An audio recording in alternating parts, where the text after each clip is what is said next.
Previously on Hello Power again, Rangers. yeah, pretty much. Hello again, people on the internet. Welcome to another video here on Paths of the Mind. We're continuing our celebration of the 25th anniversary of Power Rangers by giving awards to the different eras. If you were here before, you just saw our worst of the Disney era. This is our best of the Disney era. And again, for those that don't know, that's Ninja Storm through MMPR reversion. Yep. With me is Chris the Mole. Hello, Internet. And we're going to go ahead and kick this right off. It'll be the same order as usual. Again, I will let Mole go first on each one. We'll start off with the best 6th Ranger suit. I go to the White Dino Thunder Ranger. It was a toss-up between him and another one, which might be on your list. I'm not going to say it, but I couldn't decide which one. But I love that the sort of chest shield, but it matches. It's the same color, which I was like, oh, that's a different look to normal. And the helmet and something like that's a cool looking costume. I love the White Dino Thunder Ranger. That is a cool looking costume. I agree with you. I actually gave it to the Green Samurai Ranger from Ninja Storm just because I like the green with the gold shield and those look really cool. That was the one I was like, oh, on the fence because I liked him because he, like I said, like I said in the last one with the guitar to summon it, so he's doing it with music. He's got the gold chest shield and the green. I'm like, oh, he feels like the green MMPR modern eyes. Yeah. And that's cool, but I was like, ooh, which one do I go with? Yeah, and I can understand going with Trent. That's also a really great costume. There was a guy in an amazing cosplay of the White Dino Ranger at Morphicon, too. Cool. All right, next up, the best regular Ranger suits. Give it to Ninja Storm. Okay. I like those. They're the only Ninja Circus ones, besides arguably, because I don't know if people count them, the MMPR ones where they did them to fight putty, right, Tangas and stuff, or whatever the hell they were called. Besides those, like the Underlayer suit, they're the only Ninja-themed Power Ranger costumes that have been good looking. They looked really good, like really fucking good. And like when I first saw them, I'm like, ooh, these look cool. So yeah, I gave it to Ninja Storm. All right.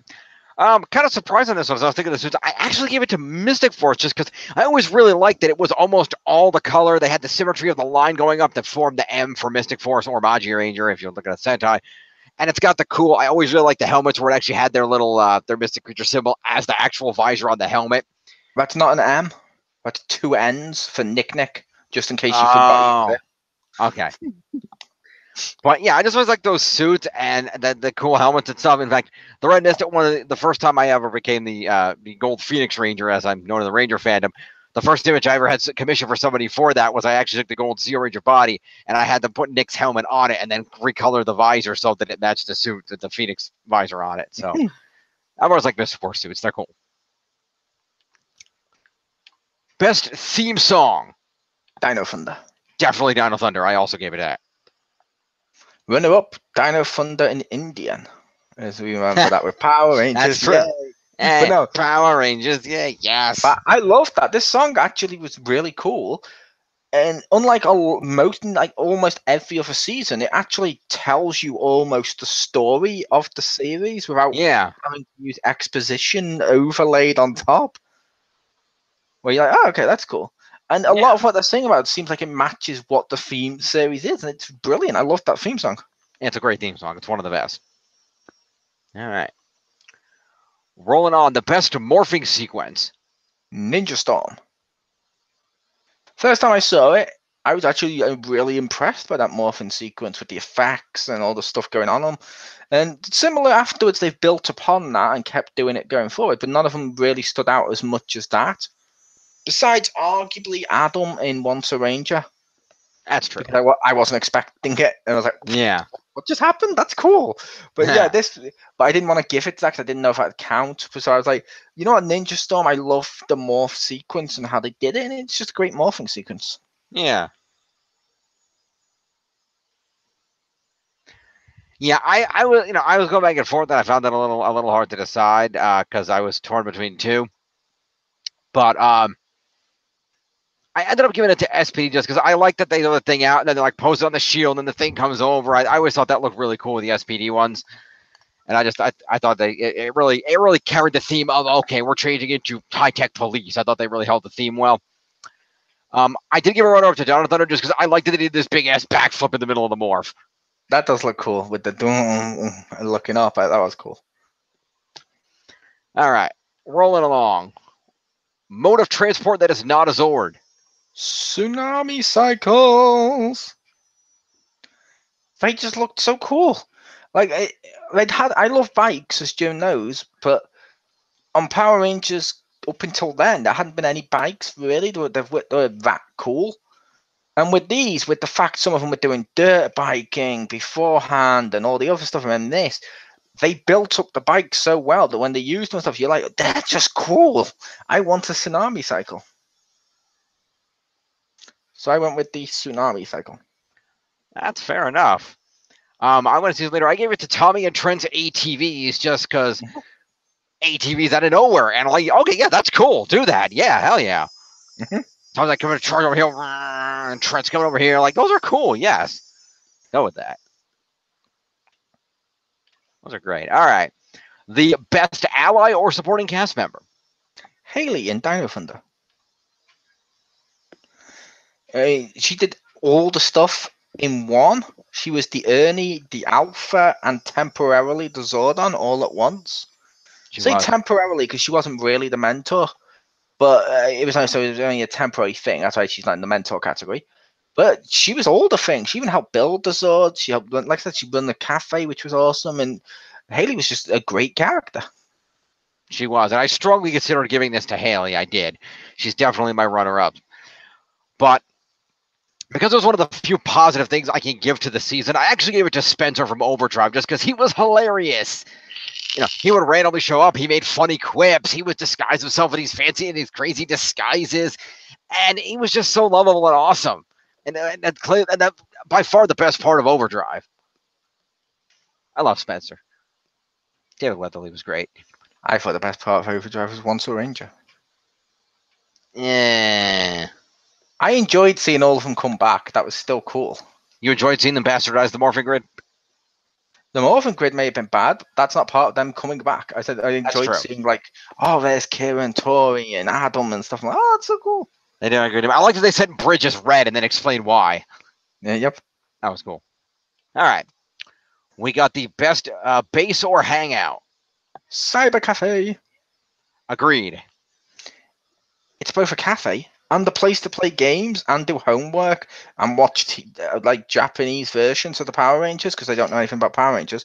But it's just a great little hangout. It felt like what the juice bar was meant to represent, but actually thought out well for teenagers. And I liked it. Yeah, it worked really well. I absolutely love that place. Good times. Plus, it had the added convenience of there being a crystal to preview the next season directly under it. All right, we got the best morpher. I give it to the Samurai Cyclone Morpher from Ninja Storm, the big ball. It's just cool looking. It's different to all the others, which is normally good for an extra ranger. Sometimes it can't be, but sometimes it can be. And it worked, and it actually got built up what that morpher was with a whole story of him going to get the morpher, and it was his story, and you saw how the morpher was represented and what it meant to people. So it was just cool. I hadn't seen a morpher built up that way before, so that's cool. That's fair. I gave it to SPD just because, number one, I like the fact that it was something they could hold up and it represented them like, we are SPD. And then not only did it do that and allow them to morph, but they could flip it open and it would actually judge the monster as guilty or innocent. And I thought that was a really cool function they added in there because of the police theme. I do like the fact it judged them guilty or innocent. That was cool. Yeah. So SPD Morpher is definitely cool. All right. The best main villain. Mesogog. It's a good call. Admittedly, he was kind of funny looking, and I did laugh at some of his appearance, but he was evil. He was just outright evil, and I loved he has, which not many villains can do, he has Tommy, of all people, kidnapped and monologues at him. He does. Like that, he's such a great villain without being too over-the-top ridiculous like Luthor. He found a way of matching it to be, you know what I mean? That over-the-top lampshading, hamming it up at times, but in a realistic, threatening way. So it's like Zed in that way, and I like that. That's fair. I actually gave it to Lothar purely because while he was over the top and humorous, I felt that actually was great because I felt that kind of threw everybody off their game. So at the moments where he really did get downright evil, you didn't really see it coming. And so it kind of balanced it out, and it kind of almost lulled you into a false sense of security while simultaneously entertaining the hell out of you.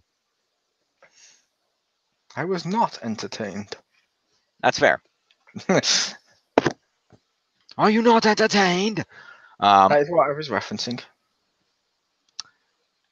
All right, we're going for the. I did like good guy Lothar in that one reverse episode. Yes, with the sweater. Yes, it's like Trigon with a sweater, only Lothar. All right, the best lieutenant or evil ranger. Trent. I go to Trent. He has a great story. He's a great villain, great look. Everything about him was just brilliant, and he just ate through the Rangers. Like, he just fucking ripped them apart. And when he pulled back, there was actually a reason for it, unlike the one that I nitpicked with Rita when she kept pulling Tommy back. Like, every time she wins, she pulls back. There was actually a reason for it with him, and I liked that. That's good. So that's yeah, good. I go to Trent. And I say Trent because I feel the evil White Ranger, when cloned, lost something in its cloneness. You're absolutely right. It did. It was still cool that they did that, and you saw the weakness, and you saw the two of them fight. That was cool, but I gave it to him as Trent when it was the Trent version because it was so cool. Over to Jim. It was even cool when Tommy had this great idea, and they took that extra White Ranger and they sent him back to the Old West. Anyway, I give mine to Korag the Nightwolf from Mystic Force because I love the fact that he had the sworded shield combo that he wielded, and he had the night theme. I like the fact that the Master could communicate with him through the shield and how much immense power he had. But I also like that he fought with a code of honor. He wouldn't just randomly strike down an enemy just because they were, because he beat them. If they were a weaker enemy or he didn't feel they were worthy, he wouldn't strike them down. He had a code of honor. And I felt like they did a really good job building up that character and no other villains in that entire season.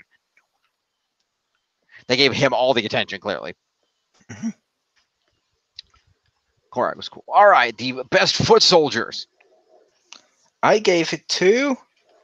I'm probably going to mispronounce some of these because I had to look up the name. But the Hindax from Mystic Force. Hidiax.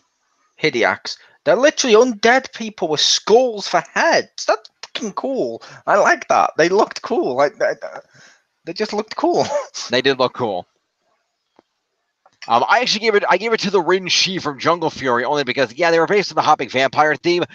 But I love the basic idea that they were also the monsters of the week. All they did was put an animal symbol on them and they became a monster of the week. And I'm like, okay, that's cool. The minions actually get a chance to be more than just a random foot soldier sometimes. That's happened before. Let's not forget the Dark Rangers in MMPR. That's true. The putty's got some chances. You're right. But I like the Rin Shi for doing that. It is cool when they do that, yeah. Yeah. All right. I want to go with the best monster of the week. Okay, this one's another one I'm probably going to mispronounce. Democatron. It was from Dino Fund. It's the one that puts Ethan into a video game. Because that was a cool idea, and I loved that. That was a great idea. Yeah, I was like, oh, that's cool. And it just felt good, and it was just fun. I liked him, and it was a Monster of the Week that stood out. It was, and that's good. I give mine to Mirlock from SPD because of his great backstory that he had with Sky about having killed his father and how they built that whole thing up, and then he got to finally fight him and get retribution for what happened to his dad. And I thought that was a well done storyline. However, sticking with what your theme from before, I did give an honorable mention to the Ruby Dragon for coming from Ethan's card game and being super overpowerful. Nice. Only because I look at that and I'm like, okay, you're clearly ripping off the Blue Eyes from Yu-Gi-Oh! And I approve. All right, best Zord. You're going to highly disagree with this. Okay. The Battle Fleet Megazord from Operation Overdrive. Wow, okay. It was a big fucking armored beast, and it was just air through everyone. I'm like, that's cool. I honestly don't remember that Megazord that much. Oh, okay. I thought it was. I might be mixing up what you gave your worst one to. I remember it was from that season, but yeah, This was like all the stuff mixed together, kind of, and it's like a big, giant, bulky beast thing, and it's like, vroom. No, my worst one was the RPM one of the same variety. Oh, say. Hang on, give me 1 sec. Yeah. Copy. Go over to Google. Literally paste that for you to see. Images. It was this guy. That looks cool. It's like a big armored beast guy. I like it. Oh, that is pretty cool. I'll give you that. Yeah, it just looked cool. I'll admit, Fair even enough. the one you gave in RPM, I liked that big beast. It reminded me of, as redundant as it seemed in Zeo, when Pyramida stood up, transformed. Oh, okay, so he can do a lot of damage here, and then all the other Zords have to get in him before he does anything. But it still looked cool when he does that. Like, oh my god, that's a cool big beast. I like that. Fair enough. All right. I give it to the Hurricane Megazord from Ninja Storm because I thought it looked really, really cool, and I like that it had the blades of the samurai helicopter on its chest, would form this big badass looking axe, and then it could spin into this big hurricane attack and just wipe you out. That was awesome. Like the Hurricane Megazord. Nice. All right. Next up, we got the best gadget or communicator. Slightly cheating, only Okay. slightly. Gave it to the control drivers from Operation Overdrive. Okay. They fold into a suitcase, which looks awesome. They expand back. They place them into the control panels of the Zords, and they become like steering wheels and stuff. And they got gear stick. Each one's got this wheel and a gear stick and stuff. I'm like, that's cool. I like them. That was a clever idea. I will give you that. Those were cool. I actually gave it to the Xenotome from Mystic Force, and not just because it's a book, but partially because it's a book. Yeah, I can't wait until the future when they have a Kindle edition. Then we'll talk. There you go. But I like the other Xenotome was cool because it's one of those things where, you know, you have a Deus Ex Machina that makes sense because it's a magic season. So they had their book that could tell them what was going to happen and how to deal with stuff, and it was like a resource they could keep going back to, and I love that. Yep, and then they found that out in the bushes the whole time. Henry from Once Upon a Time had been the author. Exactly. You're now in your head wanting to write that fanfic. It'd be interesting. That's how they got the book. It works. Moving on, the best weapon. Okay, my best weapon, in my opinion, is wrongly named. Okay. Go to the Drago sword from the White Ranger on Dino Thunder. The only reason why is it didn't look like a sword; it looked like a feather. And most of the time when he used it to attack, he made arrows in the sky and went to attack him. Like, he rarely used it as a sword, but it's still technically a sword, so it's not that wrongly named, but still. That was a good weapon. I did like that. I will give you that. I actually give it to Connor's Red Tyranno staff from because I love staves. I mean, whenever I create characters for fanfictions or RPGs, I always try to give characters staves because staves are cool. And that's one of the few times in Power Rangers where a non-6th Ranger actually had just a straight up full length, could touch the ground while you're holding its staff as a weapon, and it had a Tyranno head on it, and it was cool. It's also one of the few times a Red Ranger doesn't use a sword. That too. Which is equally cool. I like this staff. Yeah, it was a great staff. I saw the toy in that at Morphigon. Is it bad when I saw the weapon? I thought it looked like those toys where you click the bottom and it used to make the heads go, and they used to sell them in like theme parks and stuff for like $1. Yeah, yeah. All right, the best mentor. Tommy. Figured that.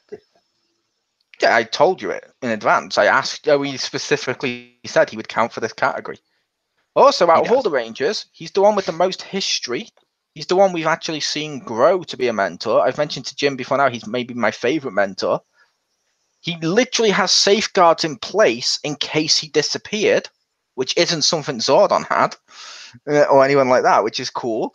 And he actually tries to reason with the kids and use his experience, which we know he had because we saw him have it, to actually teach them stuff. Like when they're like, oh god, and you're not gonna believe what's happened. Did the monster just grow? And then he's like, yeah. He's like, yeah, not my first time. And he's actually trying to reason with Trent, and he's telling him, yeah, they're not gonna forgive you for being evil necessarily, blah blah blah, which he went through. And I'm like, that's cool. That's a cool mentor. I can agree with that. That was good. I give it to Dr. K from RPM because she's the main reason I like that series. Her story was excellent because we actually saw, what she went through of, how she was coping with the fact that she really had no social skills whatsoever. Her intelligence was all she had, and overcoming that fact to lead the Rangers and to counteract Vengeance, whom we found out she was responsible for, and the backstory of why she ended up creating that and how that all happened. Both Olivia Tennant and the young actress who played the younger Dr. K in the flashbacks were both really good. And I just felt, especially Olivia Tennant, the way she acted the emotions behind Dr. K and all the horrible shit she had been through was so good. And I think it made her a better mentor, that she wasn't a mentor purely because, and it's not one of those things where it's like, Andrew Harford made a stupid mistake and freed the villains. She literally intentionally created the villain they were fighting for the purposes of hurting people. It just got out of hand. And I like the fact that she was making up for that and trying to atone for her mistakes.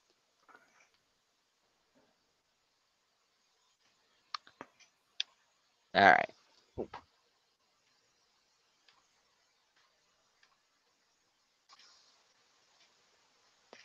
Did you say anything?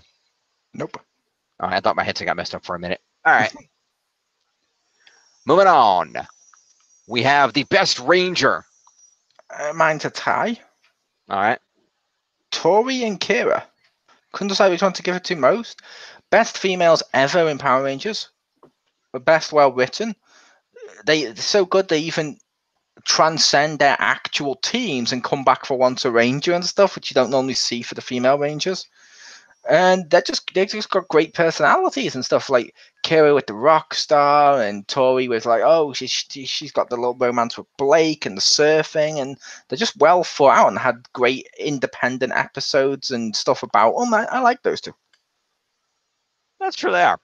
I was hesitant about this, but I gave it for a very specific reason.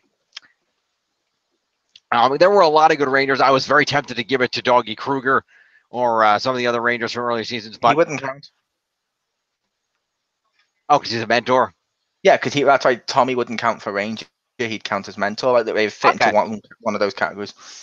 Well, there were a lot of other good Rangers, but I actually gave it to Casey from Jungle Fury for the specific reason that he had this amazing credible mode of badass, and I think he's the only Red Ranger to ever really do this alone. Was he finally got so fed up with everything, he just walked to the main villain's base, just beat the shit out of his entire army, walked into his base, beat the shit out of him, forced him out of his own host body, and then walked out of the base with his host body like a badass. And I just thought that was awesome. And the story that preceded that of he didn't quite earn his master stripes and he needed to do something to prove he was worthy of the power and of being a Paishwa master. I thought it was a great culmination to his story, and I felt it really made his character shine. And that's fair. All right. I'll say I think Wes's was better for that. I could agree with that, yeah. Where he goes face to face with armies often without even having powers, just because it's the right thing to do. Cool. Wes's was definitely better. I'll give you that. The best team or lineup. I gave it to Dino Thunder. I also gave it to Dino Thunder because I like every single one of those Rangers. There's not one of them I don't like. Yeah, they were a great balance. They were a great balance. A great balance too. So okay, Connor's the more athletic one. Ethan's the smart one. And then, Kira's the more artistic one with the music and everything. You got Tommy with the experience. Trent's kind of the badass loner. It was a great balance. They were all really enjoyable, and they all interacted well together. It also make the case Trent was the artistic one. That's true. He was also artistic. That's why that's why he bonded with Kira. An artist. Yeah. You're right. That's why they bonded. It worked out. All right. The best episode. I really don't care how much this is just fan service. I don't care. I go to Fighting Spirit. Yeah, or as I've joked to Simon before, Forever Tommy. where it's basically like you literally get to see the red Zeo Ranger again, which okay, that's kind of cool, and you get to see the White Ranger. Okay, that's cool. Then you see the Green Ranger. Oh shit! And the Green Ranger kicks his ass. He does. And they even make comments in there referencing stuff like, "Oh, so you finally cut that hair, huh, Tommy?" And you're like, "Oh, that's funny." And then, Yep. the whole thing of, "Oh, yeah, you weren't fighting us, you were fighting for your life and stuff." As this crystal, it's just a great episode. I like that. It's a good episode. I'll give you that. I gave it to episode. Sorry, I was gonna say only negatives for me on that episode was the Green Ranger has the wrong song, He does. the silver trim, but that's now officially his helmet. So okay, that mistake's been erased. Yep. And I also didn't like the fact the White Ranger was introduced with the Green Ranger's laugh. But besides Yeah. that, I did enjoy that still. But I argue it was inside his head, so maybe his memory's not as good as it used to be. He is in a coma. Cut him some slack. Yeah. Yeah. That is true. I gave it to episode 17 of RPM entitled Dr. K, which was the episode I mentioned earlier in the mentor section, where we saw K's backstory about how, as a young girl who was seen to be a genius, she was taken by a shady government agency called Alphabet Soup and was basically forced to never go outside and never have any friends and only use her brain power to enhance their to build weapons and enhance their military power and shit. And how that completely had ridiculous PTSD on her and led to her being so desperate to escape that she built the Vengeance virus that destroyed the world. And also the further story that how that affected her in the modern day of her inability to relate to the Rangers, and that's why she always calls them by Ranger Operator so and so, and how it took a long time for her to be able to call them by first name. And on top of that, how that transferred her into her stronger feelings for Ziggy. So it was a really good episode that showed her backstory, showed Olivia Tennant to acting, and really proved why RPM had a really great thing going for it. I think it really sold that season well. And last but not leastly, the best season, Dino Thunder. Dino Thunder. Because I'm going to make the case it's the best season ever of Power Rangers. There's an argument to be made for that, certainly. It's got the best. It's got theme song. It's got a great cast, great stuff like that. It also has a lot of nostalgia built into it with references to stuff like they find Tommy's old photos of when he was together with his friends and all that stuff, which is cool. It's not like Samurai, where we need to reference that. I know Bulk and Spike. Yeah, that's not the same. This actually felt like it was written with love for the old stuff that came before it, including Legacy of Power, which shows everything ever almost, because obviously it has to be condensed. But then you also got the episode where they literally show Sentai. Yeah, they parody it, and that's fine, but it's more tongue-in-cheek, have a bit of fun, which some Sentai fans may have got anal about that, but that's because that's what they are, they're anal. It was more tongue-in-cheek. It was just done as fun to reference everything about Power Rangers. Like, we use Japanese footage. Here's the stuff before it and all the other stuff. It's just a great season. And of course, Forever Tommy. Yeah, and it just ended on just a great note as well. Like, everyone had like a good ending. It did. Good times. All right, yeah, I fully agree. It was just a really good season. It was very well balanced. The villains were good. The Rangers were good. The storylines were good. It had, like you said, great respect for the earlier seasons. Dino Thunder just did everything right. And I think, Dino Thunder was a season that really, I think, sold Disney on the fact that, hey, we should keep this show going. There's possibility here. They didn't meet that possibility by any means. But as has been mentioned by Doug Sloan and Jackie Martian, who were the two that convinced them to keep going, and even make Ninja Storm to even try. I think Dino Thunder was when they brought Tommy, when Douglas Sloan called Jason David Frank and brought Tommy in and really showed what Power Rangers can be. Yep. I'd also make the case with that as well. Like, they had more side stories than other ones that continued in arcs that were great. Like, that too. Ethan and Cassidy was great.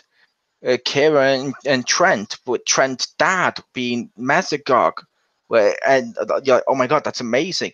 Then you got the whole Zentrax, or whatever he was called, when he's constantly after Tommy, which is amazing.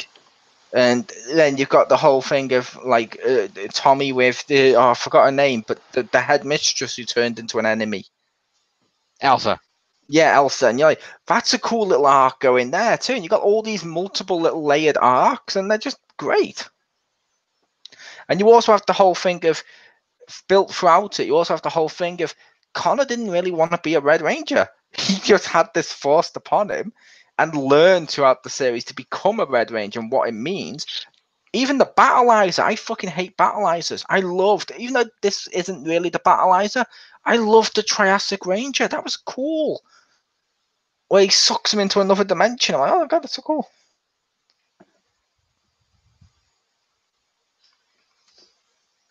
I agree. All right. Well, that has been our best of the Disney Era Awards. Stay tuned, because coming up this weekend, we will have our best and worst of the modern era. That will be from Samurai on to today. Yep, and it's also gonna be hard because technically they've split up seasons, so Yeah. it's the same season twice. It's gonna be harder to. Yeah, that'll make it a little more difficult, but we'll see how that goes. We also have the final countdown coming up on Sunday. Be here for that. And yeah, that's what we got. We'll see you for more great videos over the weekend. I think we also had another video, didn't we? Teen Titans Go to the Movies, possibly on the 2nd, if you had seen it by then. I already spoke to you about it. Yeah, I'm just saying we scheduled it at the time because we didn't know when you were going to see it, because it was dependent upon your niece or whatever, or your nephew, whoever it was. It was also depending on whether or not you guys could see it, but yeah, it was, which was cool because I ended up seeing it. I think I saw it before. I saw it before Pew. Right. But I was like, oh, no, it's a cool movie. I can't wait to review that. And that'll be a week from Sunday. Yep. Now we will see you all for that. Chris, thanks for being here. Peace out, everybody.